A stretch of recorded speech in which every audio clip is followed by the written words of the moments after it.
Você sabia que os filmes de Hollywood passaram décadas sendo censurados dentro do próprio Estados Unidos? Vamos conhecer essa história. Fala pessoal, tudo bom? Sejam todos muito bem-vindos a mais um Erro de Continuidade. Eu sou Gustavo Silva e hoje vamos falar um pouco sobre a censura, sobre a maior indústria de cinema do mundo e como ela moldou toda uma geração de clássicos. Mas antes, não se esquece de se inscrever, curtir e compartilhar, que me ajuda muito. Aqui tem resenha, crítica, indicação toda semana. Valeu e vamos pro vídeo. Sim, meus caros, é verdade. A terra do Tio Sam, a terra da liberdade de expressão, passou mais de 20 anos censurando seus próprios filmes, ou melhor, os filmes se autocensuravam para caberem no código moral da sua época. E assim acabou moldando para o bem e para o mal toda uma linguagem clássica dos filmes. Essa é a história da Era de Ouro de Hollywood e do Código Hays. Para fins didáticos, vou dividir em 3 partes. Primeira, antecedentes e formação do código. Segunda, aplicação e impactos. Terceira, declínio e transformação.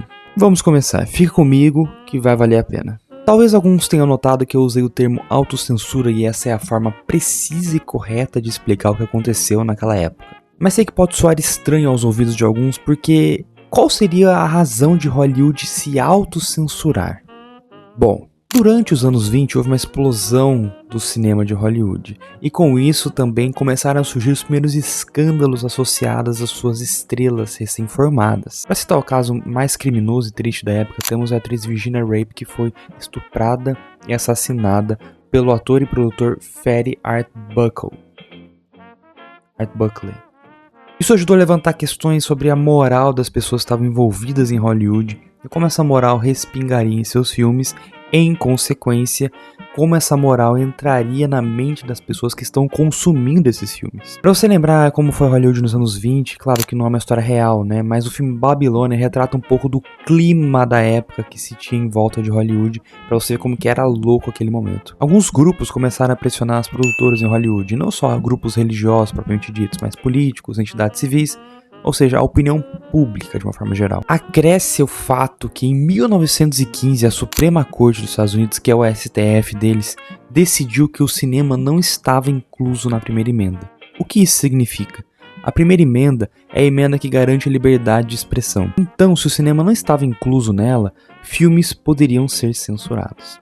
Graças a essa decisão, comitês de censura começaram a pipocar pelos estados dos Estados Unidos. Até Nova York tinha um comitê desses. Chegaram a ter 8 ao mesmo tempo, e isso causava uma situação em que um filme poderia ser aceito em um estado e não aceito em outro estado, gerando assim uma insegurança tremenda em relação ao retorno financeiro dos filmes. Então podemos pensar que a autocensura que Hollywood se impôs foi uma estratégia de defesa empresarial, mas também criativa.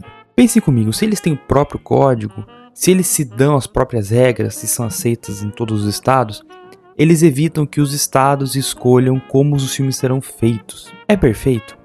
Não. É limitante? Seguramente. Questionável? Muito. Mas é o famoso, é o que tem para hoje. Então chegamos a 1927.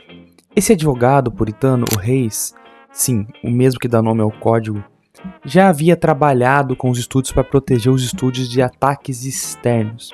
Esse advogado propõe aos estúdios que eles criem um código, uma lista com não pode ou tome cuidado para usar na hora de fazer os filmes. E assim, gente, a lista é criada e ela é vastíssima, são 36 itens. A lista do não pode tinha coisas como miscigenação, nudez, tráfico de drogas e cenas de parto. Podemos ver rapidamente que não era só uma questão de coisas objetivamente erradas, mas também de preconceitos da época. A lista do tome cuidado, um pouco mais extensa, tinha coisas como uso da bandeira, porte de armas, simpatia por criminosos, beijos excessivos. Isso explica muito de Hollywood, cara, impressionante. Mas esse não foi o código final. Para entender cinema, sempre temos que pensar no contexto das coisas, o que estava acontecendo em volta. O cinema não existe no vácuo, né? E em 29 nós temos a famosa crise de 29, o crash da bolsa. E nesse contexto, entidades de apoio como instituições religiosas ganham mais poder. E 2 líderes católicos muito proeminentes na época, o padre jesuíta Daniel A. Lord e o católico leigo Martin Quigley, editor de um importante jornal cinematográfico da época, decidem criar um código de conduta moral e enviam para os estúdios. Então, ele é aceito pelos estúdios da MPPDA, Associação de Produtores e Distribuidores de Filmes da América. Tive que ler minha colinha aqui. Por quê? Medo que o governo censurasse, graças à decisão da Suprema Corte de 1915, pressão popular e os costumes da época. E assim chegamos na parte 2. Então você pode estar se perguntando, então o código foi tiro e queda, chegou e já começou a mudar a forma das pessoas fazerem cinema? Não. Na verdade, a aplicação inicial foi muito fraca. É importante entender que o código não era simplesmente uma lista de pode e não pode. Ele tinha um fim moral. Ele tinha uma moral por trás e a preocupação que essa moral fosse incutida e passada para os espectadores. Isso é muito difícil de fazer. De 1930 a 1934, a aplicação do código foi muito reduzida. O órgão que fiscalizava tudo isso, o Studio Relations Committee, era mais consultivo do que uma autoridade de fato. Fora que o volume de obras a serem analisadas estava muito além do alcance deles na época.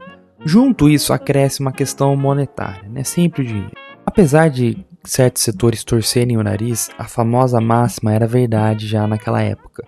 Sex sells. Então, mesmo com as censuras estaduais e os preconceitos da época, filmes com sexo e violência vendiam bem. Mas a pressão continuava. Esses 4 anos a pressão foi aumentando cada vez mais. Então, em 1934 veio a grande virada. O código recebeu uma emenda que criou a Production Code Administration, a PCA.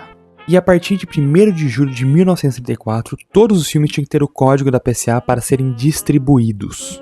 Filmes que fossem distribuídos por membros da MPPDA sem o selo da PCA seriam multados em $25 mil. E aí que os filmes começaram a ser afetados de fato. Então aí, gente, começa realmente a aplicação do Código Hays. Eu podia citar todos os filmes da história que foram afetados por ele, como por exemplo Rebecca e Suspicious do Hitchcock envolvendo questões de assassinato, a trama teve que ser alterada. Ou por exemplo Tarzan e His Mates e The Outlaw, que teve que ser alterado por questões de nudez e sexo. Todos os filmes da época foram mais ou menos afetados. Inclusive ontem, curioso, nem tava no roteiro, mas eu assisti Cantando na Chuva com a minha namorada. E é muito engraçado que a gente tem a cena onde os personagens estão totalmente deprimidos porque o filme vai ser um fracasso. Eles estão de madrugada reunidos na casa do protagonista e eles estão tomando leite.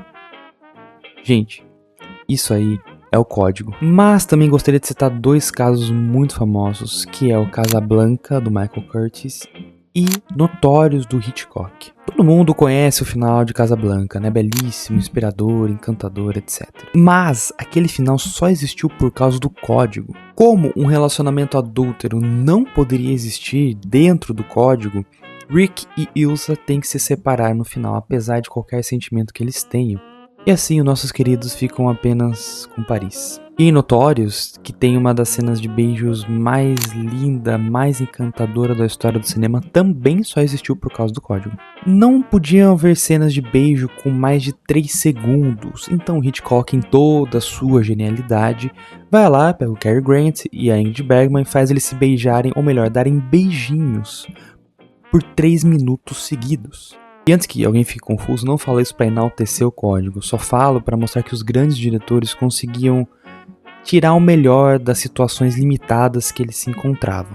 Não defendemos a censura, mas o que foi, foi. E esse é o legado da Hollywood clássica.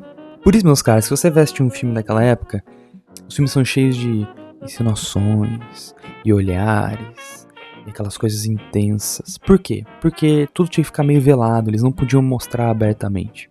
E frisando, para saber que o código seria ruim, bastaria olhar para as questões preconceituosas que ele carregava. Mas lendo sobre o assunto, eu achei um caso muito interessante que eu queria compartilhar com vocês sobre como o código era, além de limitante, ele era obtuso, como tudo que é preconceituoso, A Warner, na década de 30, quis fazer um filme que mostrava os campos de concentração. Sim, gente, da Alemanha nazista. Mas o PCA, que era esse órgão que dava o selo, para usar um termo varguista, ele interditou o filme, ou seja, impediu que ele fosse feito. Você pode perguntar, nossa, Gustavo, mas por que? Eles defendiam a Alemanha nazista? Não necessariamente, mas olha como eles tinham uma visão obtusa das coisas. Fazer um filme dos campos de concentração nazistas, que já eram realidade, uma realidade triste, iria contra a premissa do código de não retratar pessoas proeminentes ou instituições de forma negativa.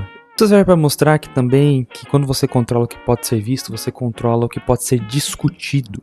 Mas tudo chega a um fim uma hora, né? E é assim que chegamos à parte 3.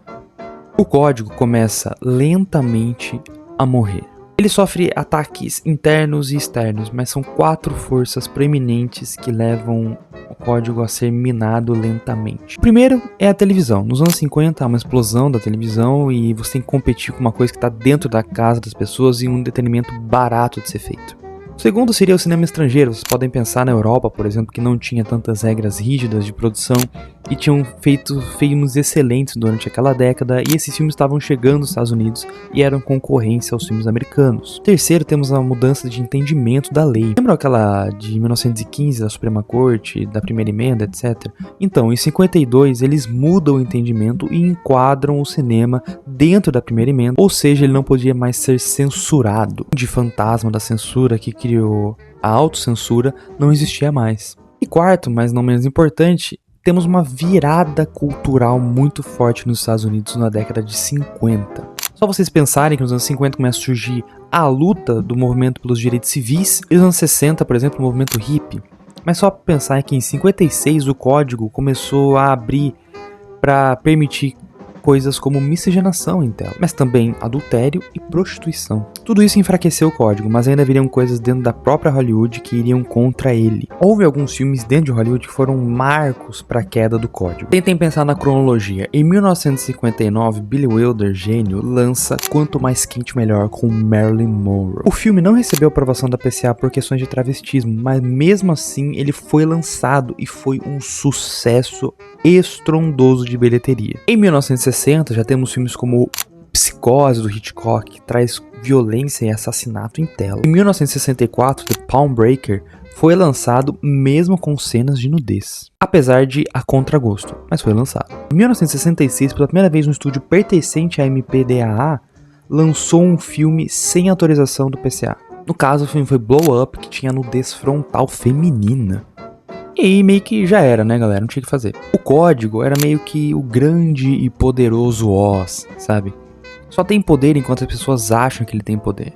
Uma hora que você olha atrás da cortininha, a coisa meio que perde toda a magia. Bom, e é nesse momento que nós temos o nascimento da nova Hollywood, né? Que já trata de filmes mais explícitos, temas mais variados, e muitos clássicos surgem nesse momento. Poderoso Chefão, A Primeira Noite de um Homem, só para citar 2 assim de cabeça. Em 1968, ele substitui o código por um sistema de classificação indicativa. Esse sistema foi se transmutando ao longo do tempo para se transformar no que temos hoje nos Estados Unidos, que é aquele PG, PG-13, R, etc. E é isso, meus caros. Essa é a breve história da autocensura de Hollywood. Sei que o vídeo tá longo hoje, gente, por isso que a nossa reflexão na palavra vai ser rapidinho, eu prometo. Mas acredito que é muito relevante o que a gente vai ler aqui hoje. Primeiro, 2 textos para falar rapidinho.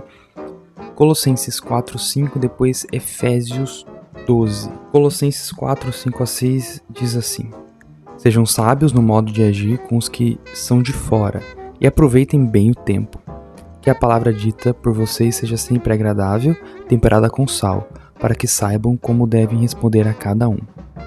E Efésios 6:12 diz: Porque a nossa luta não é contra o sangue e a carne, mas contra os principados e as potestades, contra os dominadores deste mundo tenebroso, contra as forças espirituais do mal nas regiões celestiais. Amém. O que o apóstolo Paulo está falando que tem a ver com o que eu disse hoje? Vamos lá. Esses textos trazem 2 visões que se complementam e são úteis do que a gente está tratando aqui. Vimos nessa história que homens cristãos, tanto protestantes quanto católicos, fizeram parte de toda essa criação. E como um cristão protestante, acredito que tem que falar um pouco sobre isso. Primeiro, quando nós falamos da nossa fé, ou da moral que resulta da fé, como foi falado no vídeo, nós temos que fazer como o apóstolo Paulo disse: sábios, uma palavra agradável, sabendo responder a cada um. Ele nunca fala de imposição, de fazer pela força, de ser rude. Claro, devemos defender a verdade acima de tudo, mas sem pisar nos outros. Já o segundo texto nos mostra que, como cristãos, a nossa luta não é contra a carne e sangue, ou seja, contra pessoas. A nossa luta é diretamente contra o pecado, o diabo, as trevas. E nós não vamos avançar na luta contra o pecado obrigando as pessoas a participarem dela. Claro, muito importante falar mais uma vez, havia muitos preconceitos e posições obtusas no código. A Bíblia nos ensina que não devemos tratar ninguém com parcialidade. Somos todos pecadores, carentes da graça de Deus. O Evangelho é para todos. É claro que os crentes vão ter sim um estilo de vida diferente, mas ele se manifestará espontaneamente por aqueles que forem alcançados por Cristo.